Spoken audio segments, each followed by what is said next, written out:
Assalamualaikum warahmatullahi wabarakatuh. Bismillahirrahmanirrahim. Alhamdulillahilladzi arsala rasulahu bil huda wa dinil haqq liyudhhirahu 'alad dini kullih wa kafa billahi shahida.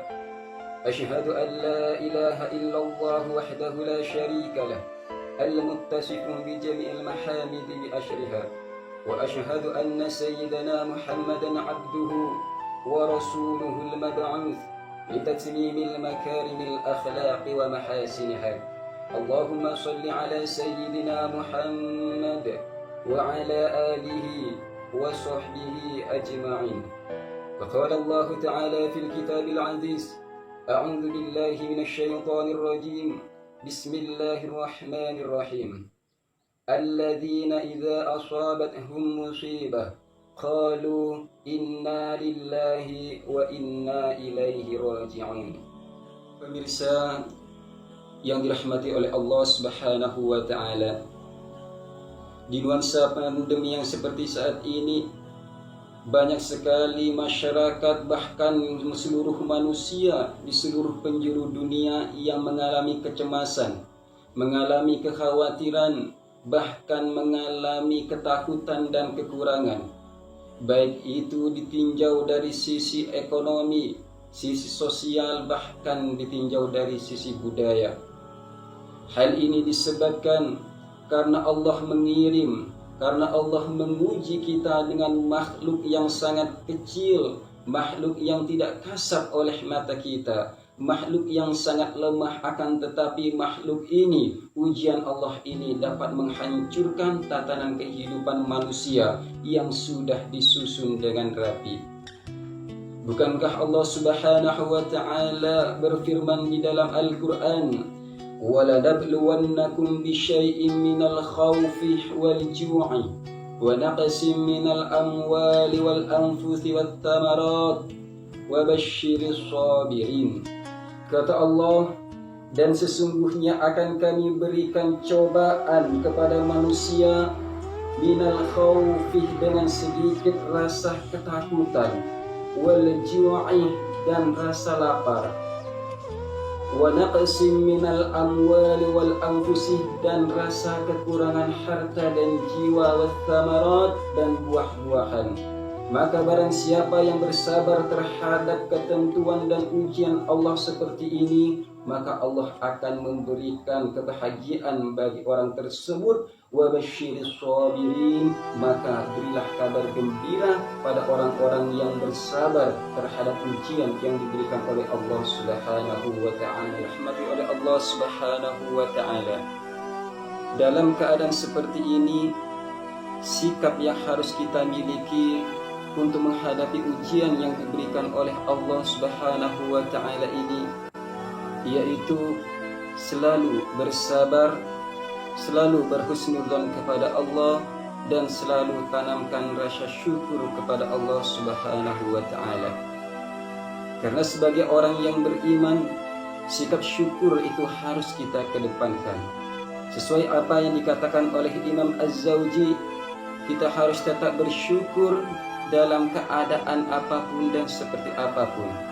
Baik itu bersyukur anil mahab, bersyukur dari sesuatu yang kita cintai, atau bersyukur asyukruh anil makar, bersyukur dari segala sesuatu yang tidak kita sukai, seperti halnya pandemi atau virus 19 seperti saat ini. Karena dalam kejadian apapun yang diberikan oleh Allah Subhanahu wa ta'ala, pasti ada nilai hikmah untuk kita semua.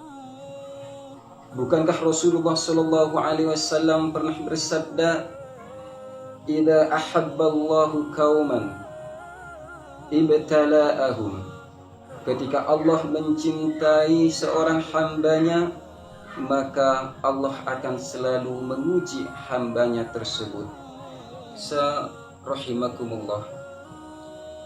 Setidaknya dari kejadian virus 19 ini ada dua hikmah yang dapat kita ambil. Hikmah yang pertama yaitu ditinjau dari sisi zahiriyah, dan yang kedua ditinjau dari sisi syar'iyah. Adapun hikmah yang pertama dipandang dari sisi zahiriyah, yaitu yang pertama mengajarkan kepada kita untuk selalu hidup bersih, selalu bersuci, agar kita bisa terhindar dari virus 19 ini. Kemudian hikmah yang kedua yang dapat kita ambil pelajaran dengan adanya virus 19 ini, yaitu banyak sekali masyarakat karena virus ini kehilangan pekerjaan, kehilangan mata pencarian, bahkan terpuruknya ekonomi.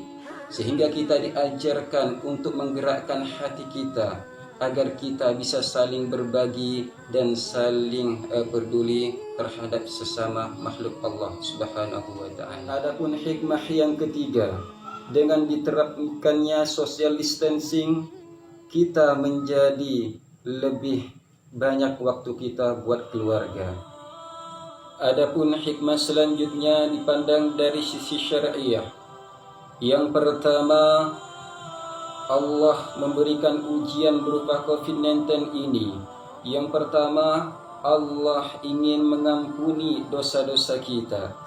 Kemudian yang kedua, hikmah Allah memberikan ujian ini, Allah ingin memberikan pahala tanpa batas kepada kita. Kemudian yang ketiga, hikmah dibalik adanya pandemi ini, dibalik adanya ujian yang diberikan kepada kita semua, ada tujuan Allah, yaitu ingin mengangkat derajat kita menjadi derajat yang lebih tinggi di sisi Allah Subhanahu wa taala. Kuncinya adalah kita harus tetap bersabar, kita harus tetap bersyukur kepada Allah, dan tetap menanamkan rasa husnudzon kepada Allah Subhanahu wa taala. Karena pada dasarnya semua ujian itu la yukallifullahu nafsan illa wus'aha. Allah tidak akan membebani, tidak akan memberikan sebuah ujian tersebut di luar batas kemampuan hambanya. Mungkin ini yang dapat saya sampaikan. Mudah-mudahan kita semua digolongkan oleh Allah orang-orang yang selalu bersabar menerima ujian yang ditetapkan oleh Allah Subhanahu wa taala. Akhirul kalam, ihdinas siratal mustaqim. Assalamu alaikum warahmatullahi wabarakatuh.